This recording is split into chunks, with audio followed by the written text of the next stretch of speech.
ano, kung bakit nagkaroon ng trending na bangag-bangag, ngiwi-ngiwi at butod-butod. Pero pag-focus tayo sa bangag. Balikan natin kung bakit ba nagkaroon ng bangag issue. Maliban doon sa statement ni Pangulong Duterte noong January doon sa hakbang na maisog. May mga pangyayari na talagang magpapatunay na itong mag-asawang ito ay tunay ngang bangag. Correct. Tunay nga. Babalikan natin yung PDEA leaks, di ba, sa Senate. Then, ang pag-expose ni Cathy Binag na inabutan siya ng polboron o inalok siya ni Lisa Tanas. Ang sabi nga, do you want? Tapos ngayon, ito ang report sa Beverly Hills Police na kung saan may mga witnesses pala. So, So I stand corrected. Hindi pala ito yung kauna-unahang impormasyon na nadawit din sa pulboronic ang Lisa Araneta Marcos. Pangalawa na nga pala ito. Ang unang nagsabi ay si Cathy Binag na sinabi niya nung nandun sila sa tahanan ng mga Marcos sa Nara Street, sa Forbes Park, ay inalok siya ni Lisa Marcos at mukhang nagpanik nung sinabi ni Cathy Binag na hindi siya gumagamit. No? At ang tanong, why are you here? No? Medyo na-nervous sila. No?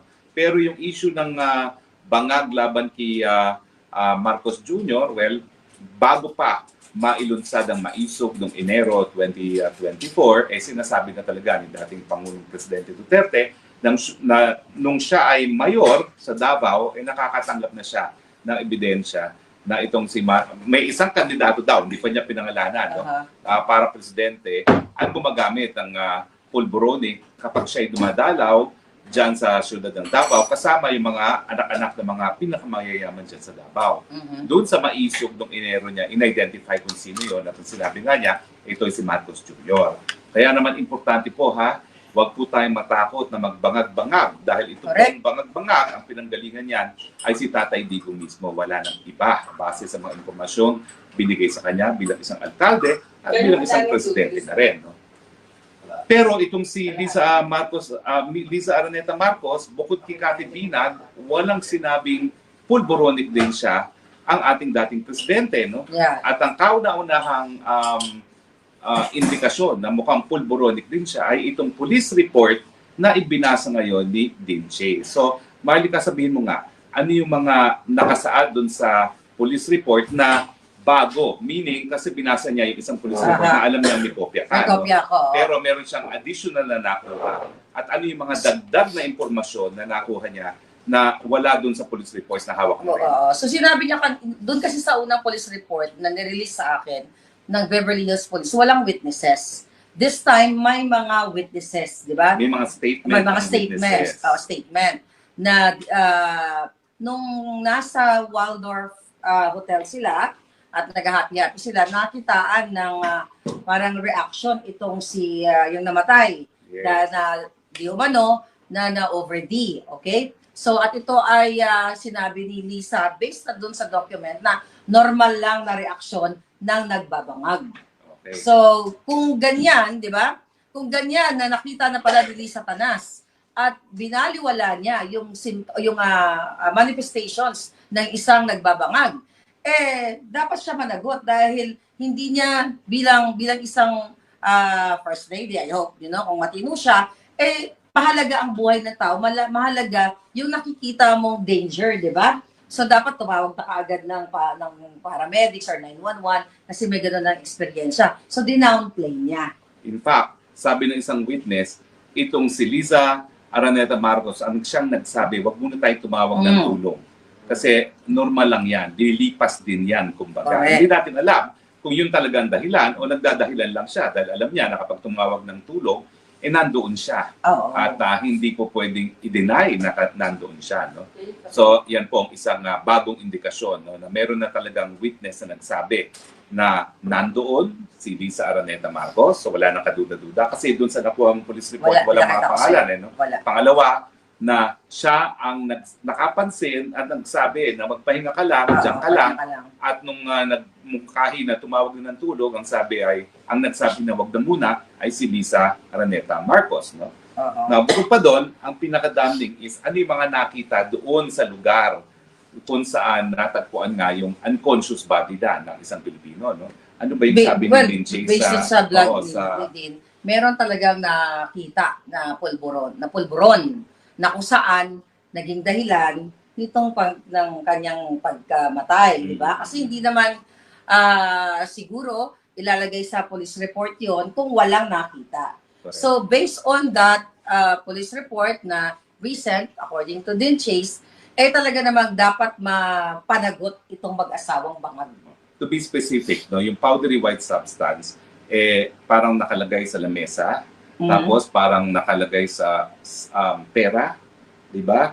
At saka meron ding powdery May mga pera na kayo sa table. Na meron din Nakaroll na powdery white substance. Yeah. At parang meron din sa mirror, no, na mga powdery substance, no? At although doon sa police report, hindi pa nila ma-identify kung ano yun. Kasi syempre, dadalhin pa sa laboratory. Siguro sa susunod na police report, ma-identify na kung ano yung substance na yan. Kung pulburon ba or pulboronic. Alam nyo na naman ang depression ng pulburon, ng pulboronic. Yung pulburon, dahilan para magka-diabetes. Ang pulboronic, dahilan para maging bangag. Yan. Kaya naman talaga, hindi dapat natin tigilan ang dance craze ng bangag. Ngiwi. Butod. Kasi mag-asawa talagang dalawa sila talagang sumisira sa kinabukasan ng bayan. Now, 3 krimen ang iniimbestigahan ngayon ng Los Angeles. Isa yung involuntary manslaughter, isa yung droga, at hindi ko malala kung ano yung pangatlo. Reckless endangerment ata or something. No? O yung refusal to provide assistance. Sa pasyente. So, 3 krimen. Now, granted na ito ay hindi masyadong malalalang mga kaso kasi hindi naman murder, no? Kumbaga, involuntary manslaughter is parang ano lang yan, reckless imprudence sa atin, no? Halos walang kulong yan. Ang punto ay, ang importante, napatunayan na nandoon sa isang room kung saan namatay ang isang tao na mukhang namatay dahil sa drug overdose, ang Lisa Araneta Marcos, kasama ang mga pinaghihinalaang mga narcotics. Yun lang yung sabi sa police report. Hindi nila in-identify kung ano yun. Kasi wala pang lab test. Pero suspected narcotics. Okay. Go ahead, boss. So yan, damning yan. Yeah. Bakit? Ang first lady natin, anong ginagawa doon sa room kung saan obviously may gumagamit ng mga droga at obviously yung maggamit ng droga ang kinamatay na isang Pilipino na galing sa isang altang pamilya. Yeah. So, meaning, nagko-corroborate yung statement ni Cathy Binat sa pag-alok sa kanya ni Lisa Marcos doon sa bahay niya dito ngayon sa pangyayari sa Beverly Hills, doon sa incident nga. So, kaya ngayon, mga kababayan, sa dami-dami ng mga issue na nangyayari ngayon at patuloy pa rin kayo nagpapabudol dito sa mag-asawang ito, talaga naman ang bansa natin ay polboronic country na sports. Dahil nakikita na yung mga pangyayari, kidnapping, involved si Lisa sa kidnapping, lahat. So, ang nakakalungkot dito, at dito sa Europa, lumalaban tayo dahil nga isa sa dahilan kung bakit pinakidnap ang Pangulong Duterte kasama dito sa mga isyong bangag-bangag na ito. Ang pagsabi ni Pangulong Duterte na si Marcos ay bangag. Ito'y lahat pinagsama-samang galit ng bangag administration dahil sa ini-expose hindi lang ng Pangulong Duterte at nating mga nagsusupport sa kanya. Malinaw naman dun sa interview ni Lisa Araneta Marcos kay Tung Ying. Ay talaga, anong klase yan, no? Tatawagin mo yung presidenteng bangag. Yeah. Anong masama kung tatawagin bangag? Kung merong ebidensya na nagpapatunay na bangag nga. Tapos ngayon, nakagalit siya dahil tinawag ang esposa niya na bangag. Anong ginagawa mo sa kwarto na minamatay dahil sa paggagamit ng suspected narcotics? Na sangkatutak na suspected narcotics. Hindi ito isang lugar lang na may narcotics. Maraming lugar na meron narcotics. So talagang lumalabas na nagkaroon ng session doon. Bagamat, hindi pa kumpirmado kasi nga ang susunod na police report identify kung ano yung powdery white substance na suspected narcotics. Pangalawa, no? Hindi ko lang maintindihan bakit hindi dinrug test ng Los Angeles Police lahat yung mga tao na naroon. Diba? Well, hindi rin natin alam. Kasi nga, based dun sa aking puting ahas, ay inayos, okay? Ginawa ng paraan at nagkaroon ng what they call that extended immunity si Satanas. Anong masasabi mo doon bilang Well, isang abogado? mali Kaya yan. daw nakauli Oo. daw. Ano ba? Mali yan. Dahil hindi automatically entitled to immunity ang isang First Lady. Entitled lang siya kung kasama siya ng Presidente on an official mission. Kaya, Huwag nyo namang sabihin official mission yung pulboronic session. No? At Yeah. saka yung pagpunta niya doon, hindi naman niya kasama ang Si Bangag. Presidente. So malinaw na hindi talaga siya entitled to immunity. Bagamat, sabi din ni Dean Chase, no? Matapos siya makakalap ng mga unang impormasyon, hindi na nag-release ng karagdagang pang impormasyon matapos ang mga Asian-looking men yeah. ay nakitang nakipagpulong Nagpag-usap. Yeah, doon sa Beverly Police according to that Office. report. Oo. Kaya nga hindi nga, at aside from that, folks, yung pinalabas ko na pulboronic video, at yun ay authenticated. Correct. Diba? So parang ngayon, nagkakaroon na ng, kung hindi probable cause, no? Reasonable evidence na nagpapatunay na talagang ang junior at ang kanyang esposo ay posibleng mga bangag. Mga bangag. Possible Kasi na mga bangag. kay Marcos Jr., pulboronic video, duly authenticated. Yeah. PIDEA leaks, PIDEA leaks, yung confidential informant, Yeah. ni Agent Morales, yung impormasyon na nakalap ni Presidente Duterte nung siya ay mayor pa, no, na talagang gumagamit ng pinagbabawal na droga. Dito naman kay Liza Araneta, yung si Cathy Binag, at saka yung Ito sa Beverly Hills. Beverly Hills. Now, ito ang pinakamalakas na ebidensya. Yes. Kasi ito ay impartial investigasyon dahil meron kang namatay at ito ay nanggagaling sa kapulisan ng Estados Unidos. No?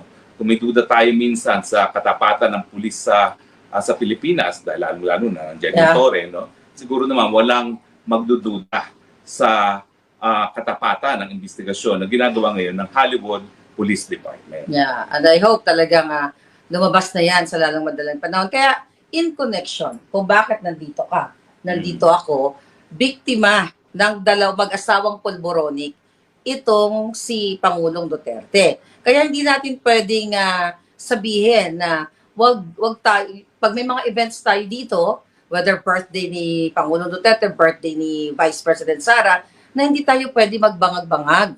Kasi hindi magpaka-decente tayo. Dapat talagang may respeto tayo sa event.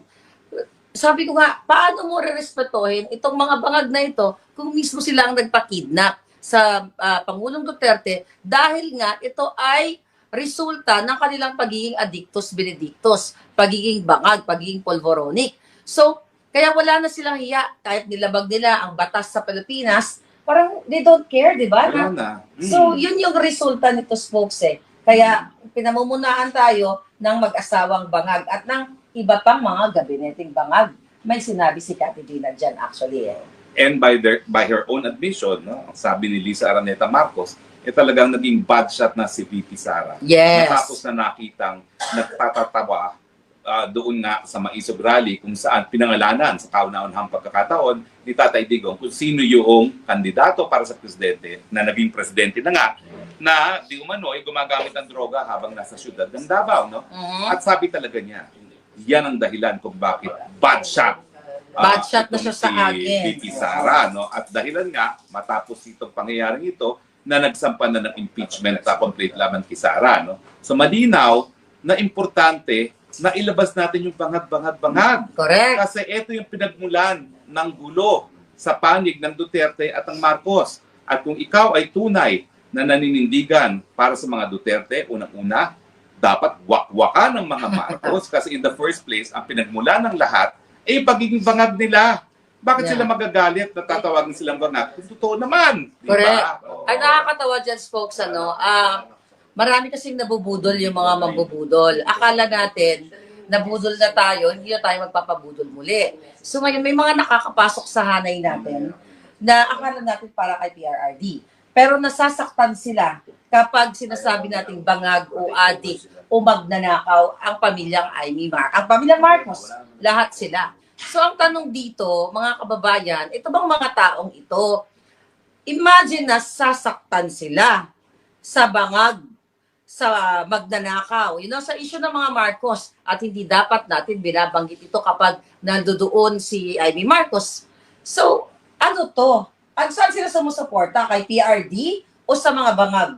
Or talagang produkto sila ng kultura ng Marcos dahil naniniwala sila doon sa pagiging imeldific. Only the beautiful must be said. Lalong-lalo na akong birthday. Ay kulang na lang, gusto ata tayong paawitin ng may bagong duka. May bagong bangag. Oy, ayan. May bagong Anthem bangag. naman Kaya na gagawa ko. sasabayan ng mga moves na bangag. No, kasi ang dami kasi nagme-message sa akin na talagang galit na galit sila, na yan follow daw nila yung mga taong pinoprotektahan si, yung mga Marcos. Spokes, ulit-ulitin natin. Sinasabi nila na magbigay daw tayo ng respeto kay Inday Sara. Nagbibigay po kami ng respeto kay Inday Sara pero hindi niya kami sinusupil sa aming pagsasalita laban sa mga Marcos. Kasi ito ni Mayor Baste, di ba? So hindi totoo na dapat tayo ay magbait-baitan kapag kaharap ang mga Marcos. Hindi po ako nagbait-baitan. Hindi rin si Spokes nagbait-baitan dahil narinig niya mismo ang winakwak ko kay Amy Marcos. Ulitin mo nga kung ano yung winakwak ko sa bruwang yun. Walang personalan to, pero yung kapatid mo at saka yung sister-in-law. Bangag. So bangag, rider din bangag. Hindi lang yun mga kababayan. Malutong na malutong bangag. Kung nakikita nyo, Spokes, nakatayo kami doon. Nakatayo kami doon, nakaganyan ako, di ba? Yun ang pinag-uusapan. Ang sabi, pinapalabas kasi nila, naduwag daw ako para ganun kay Amy. Anong gusto nyo? Barbaric act? Sasapakin ko si Amy? Walang ganon. So, habang nakaganon ako, siyempre, disente ang dating ko, sabi ko sa kanya, eto eksena. Sabi niya, bakit ka magalit sa akin? Sabi ko na walang personalan, kapatid mong bangag. Sabi ko na yung sister-in-law mong bangag, pero nakapost pa rin ako, di ba? Hindi halata ng ating mga palangga. Akala niya nag-emote lang ako. Yun yung katotohanan doon, kahit tignan mo yung video doon. At ako, sinabi ko rin sa kanya ito, first time na sasabihin ko ito, ha? Nung tinabi niya, bakit ka ba, alam mo, naka-third person pa siya. Bakit pagalit si Harry Roque, si Maharlika sa akin? So sinabi ko, alam mo, ako meron tayong GC. At alam mo na akong pinakahuli-huling bumitiw sa'yo.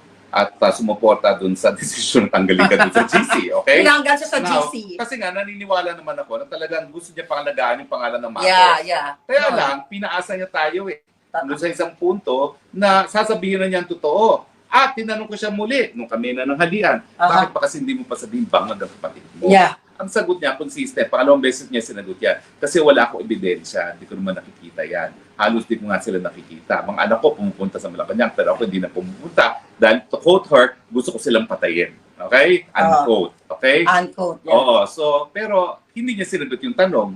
Kasi naniniwala naman ako na kung nabasa niyo yung Rolling Stone magazine na nung siya ay nasa Oxford, siya yung tagabili ng kilo-kilong cocaine. Nasa Rolling Stone magazine yan, ha? Hindi yan invento lamang. Inuulit ko lang kung ano sabi ng Rolling Stone magazine. Siguro, alam naman niya na may problema. At kung doon pa lang, kolehiyo pa lang, meron ng problema, alam niya na may attempts din na para pumasok sa rehab. Although that's covered by privacy. Alam ko yun, we respect that. Pero at least alam niya kung bangag o hindi ang kapatid niya. And yung issue naman ng pagiging fagag, hindi ito petty as you say. No? Yeah. Kung hindi, ito ay isang impormasyon na sakop nung sinasabi ng saligang batas na may karapatan ng taong bayan na malaman. Kasi ito'y nakakaapekto sa buhay ng ordinaryong Pilipino. Kung bangag ka, talagang kakaladgarin mo yung bansa natin sa gera na wala naman tayong kinalaman. Kung bangag ka, wala kang solusyon sa problema ng kagutuman. Wala kang solusyon kapag merong mga abiryang dumaan sa Pilipinas. Kaya naman yung sinabi niya, matapos yung isang malaking bagyo na dumaan sa Pilipinas, anong gagawin natin? Yan ang resulta kasi pag wala ka sa tamang pag-iisip. So yan ay merong karapatan ang taong bayan na malaman, bangag ka nga ba? At syempre, kung talagang gusto niyang pasinungalingan, yung ayaw niyang gawin, hair follicle test.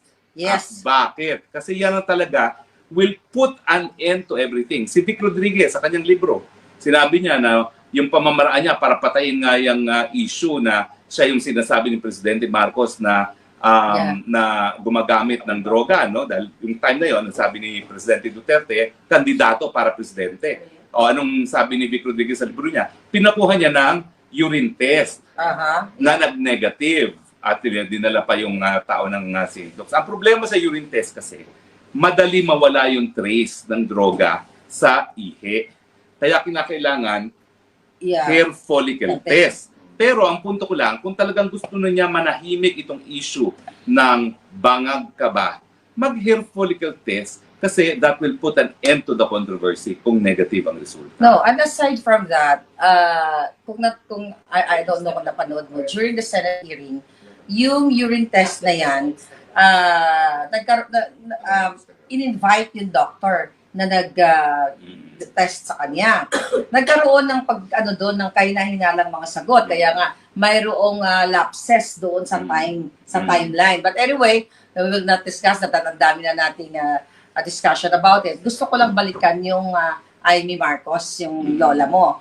Ito din ako, ikaw ay nagsalita doon tungkol sa pag-uusap niyo during lunchtime. Doon sa tent, meron doon isa, okay, na bisita. Gusto ko lang linawin, hindi si Atty. Vic Rodriguez yon. Pero ito yung sinabi sa akin, matutuwa kayo dito, dahil nakaupo kami ganyan, with poise kami lahat. Dahil din si Vice President, ano doon ka rin. Pero katabi ko tong personalidad na ito, ang sabi sa akin, Maharlika, bakit nandito yung inutil na yan? Referring to mangga. So, ganun po yun. So, hindi lang kami. So, civil lang yung mga taong to. Ang mga kadyutahan kasi nila, gusto nila, matapang daw ako, sapakin ko si Amy. Hindi ako barbaric katulad ninyo. Pero meron doon talagang personality na love ko din. Nakaupo siya ng bongga-bongga. Ganito yung upo namin. Siyempre, emote kami ganyan. Dahil nandun si Inday, chika-chika, ganyan-ganyan. Maharlika, bakit nandito yung inutil na yan? Ito ba si...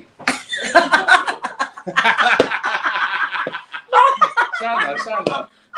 Tabi mo yun eh. Oh my God. Pero alam niyo ang punto. Iba yung pagiging civil. Iba yung magkakaroon ka ng paninindigan. Yeah. Ako walang personal kay Amy Marcos. Tuwan-tuwa ako sa kanya kasi babaeng bakla, nakakaaliw. Sinabi ko rin sa'yo yan. Oo, tuwan-tuwa ako sa kanya. Pero may obligasyon naman siya. Ngayon siya yung naninindigan na hindi talaga pinatatakbo ng gobyerno ang kanyang gobyerno na sabihin ang katotohanan dun sa issue ng bangag. Kasi yan talaga ay sakop ng karapatan ng taong bayan sa impormasyon na nakakaapekto sa kanilang buhay. Yan tawag ko dyan, freedom of information. Yes, alam niyo po, ito panghuli na lang kasi rarampa tayo. Mag-i-emote na naman tayo. My God. Pinalalaya sa tayo sa ating hotel. Tumawag na, bigay ng formal demand. Umalis na kayo. Pinalayas na kami sa hotel. No, habang nagta-travel tayo. Wala naman siguro sa buwata dyan doon sa anti-bangag, no? Wala naman siguro sa buwata. Baka naman. Masyado na yun. Hindi naman inalam kung nasaan tayo. Okay. Well, kalokohan, ano lang. Anyway, mga kababayan, habang nag-travel kami these folks, totoo, wala akong personal na galit kay Amy Marcos. Kinuwento ko sa'yo kung paano niya ako tratuin as kaibigan way back in 2017. Mabuti ka nga no? Bongga-bongga ka eh. Parang, okay, nandito ka sa kasalanan ko. Thank you very much. No, kasi sabay... Okay, doon ka sa lamesa ni Inday Sara. Okay. Nakita kita doon eh. Oo nga. Nakita ka ni Inday. Okay. Pero alam mo, yun, nothing personal. Nothing personal. Habang nagta-travel kami sa pag-uusapan namin, sabi ko, okay naman siya. Itong tuwa nga ako na baklang-bakla siya. The problem is, hindi na po ito baklaan. Ito ay usapin para sa taong bayan na manindigan siya na dapat yung kapatid niya, siya yung manawagan na mag-resign na. Kasi may statement na siya na ang namumuno, hindi Marcos, kundi Romualdez and Araneta. At saka, ano pa bang takot niya na masira pa relasyon nila magkapatid? Sira-sira na talaga. Sabihin ng lahat, no? I know. Diba? Bakit pa meron pang boundaries? No? Dapat wala na nang malaman na natin ng katotohanan. Pero, like everyone else, pinasasalamatan naman namin si Senator Amy dun sa kanyang investigasyon dahil nalaman natin ang detalye ng pagkidnap. At I'm sure, whether be sa ICC o dun sa binabalak na domestic legal remedy sa Netherlands, gagamitin ang resulta ng kanyang investigasyon para patunayan yung issue ng kidnapping. Bagamat kailangan pa rin talagang ipresenta sa ICC at sa domestic courts ng Holland yung mga taong tatayong testigo. No? Pero ganun pa man, kabahagi na yun ang ebidensya kung paano talaga kinidnap talaga si Tatay Digong, and we thank you for that. Yes. Siguro naman, sa isipan ni BP Sara, which we respect, that's reason enough to endorse her, no? Pero kaming mga mamamayan, we also have the right to expect the truth and nothing but the truth kasi nakakaapekto sa pang-araw-araw buhay namin yung estado ng pag-iisip ni Ading Marcos Jr. And